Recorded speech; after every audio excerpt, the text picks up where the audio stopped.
Suatu hari, Abu Nawas singgah di rumah kenalannya seorang Yahudi. Di sana sedang berlangsung pesta,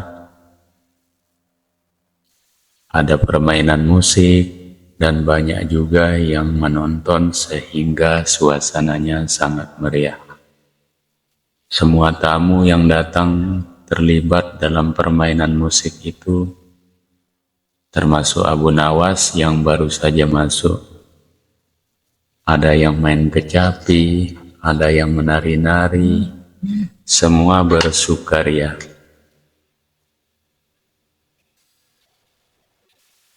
Demikian asyiknya permainan itu sampai menguras tenaga.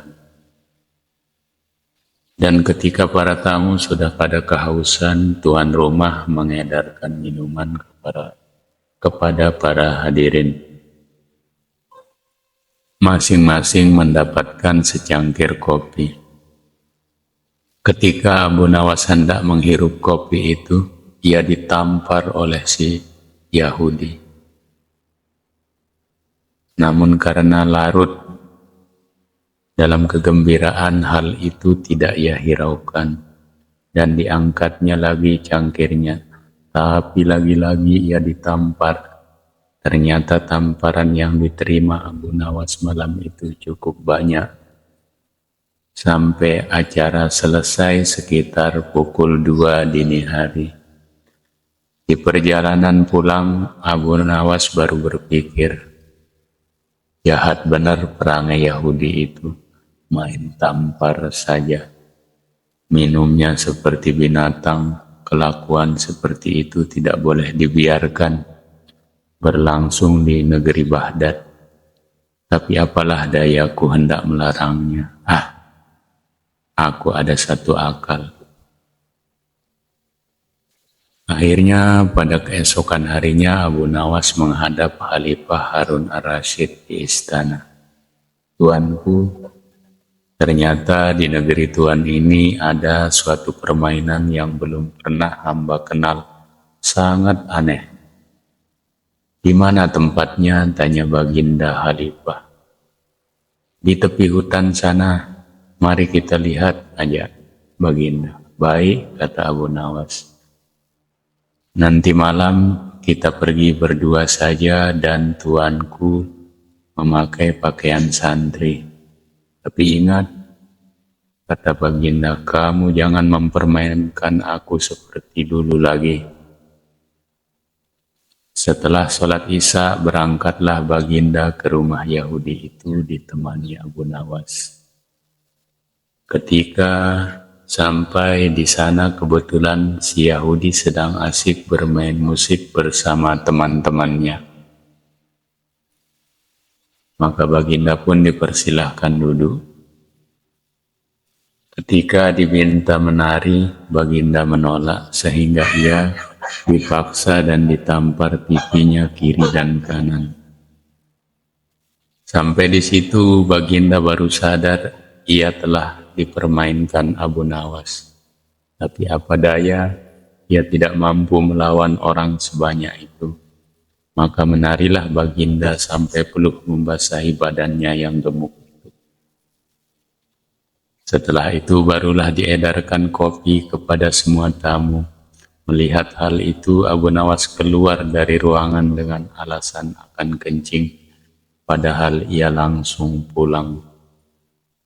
Biar Baginda merasakan sendiri peristiwa itu, karena salahnya sendiri tidak pernah mengetahui keadaan rakyatnya dan hanya percaya kepada laporan para menteri, pikir Abu Nawas. Tatkala hendak mengangkat cangkir kopi ke mulutnya, Baginda ditampar oleh Yahudi. Ketika ia hendak mengangkat lagi cangkir dengan piringnya, ia pun kena tampar lagi. Baginda diam saja. Kemudian dilihatnya Yahudi itu minum seperti binatang, menghirup sambil ketawa-ketawa.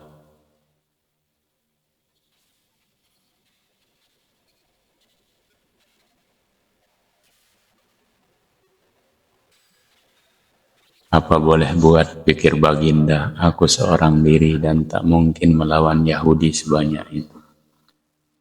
Larut malam Baginda pulang ke istana berjalan kaki seorang diri dengan hati yang amat dongkol. Ia merasa dipermainkan oleh Abu Nawas dan dipermalukan di depan orang. Alangkah kasihan diriku, gumamnya. Pagi harinya begitu bangun tidur, Khalifah Harun ar-Rasyid memerintahkan seorang pelayan istana untuk memanggil Abu Nawas. Hai Abu Nawas, baik sekali perbuatanmu malam tadi. Terima kasih kamu masukkan aku ke rumah Yahudi itu. Dan kamu tinggal aku seorang diri, sementara aku dipermalukan seperti itu, kata Baginda. Mohon ampun ya Baginda, jawab Abu Nawas. Malam sebelumnya hamba telah mendapat perlakuan yang sama seperti itu. Apabila hal itu hamba laporkan secara jujur, pasti Baginda tidak akan percaya. Maka hamba bawa Baginda ke sana agar mengetahui dengan mata kepala sendiri perilaku rakyat yang tidak senonoh seperti itu. Baginda tidak dapat membantah ucapan Abu Nawas, lalu disuruhnya beberapa pengawal memanggil si Yahudi. Hai Yahudi, apa sebab kamu menampar aku tadi malam? Baginda bertanya dengan sengit. Dari mana kamu memperoleh cara minum seperti hewan? Ya, Tuanku sah alam, jawab si Yahudi. Sungguhnya hamba tidak tahu akan duli yang mulia Sultan alam. Jika sekiranya hamba tahu, masa hamba berbuat seperti itu. Sebab itu hamba mohon ampun yang sebesar-besarnya. Sekarang terimalah pembalasanku, kata Baginda. Yahudi itu dimasukkan ke dalam penjara dan sejak itu diharamkan orang-orang bermain serta minum seperti binatang. Mereka yang melanggar larangan itu akan dihukum berat. Itu saja teman-temanku semua.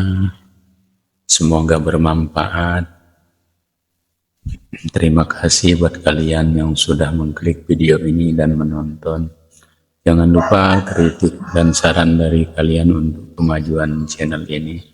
Dan di channel ini kita akan kembali menggali kisah-kisah Islami yang pernah terjadi di masa lampau.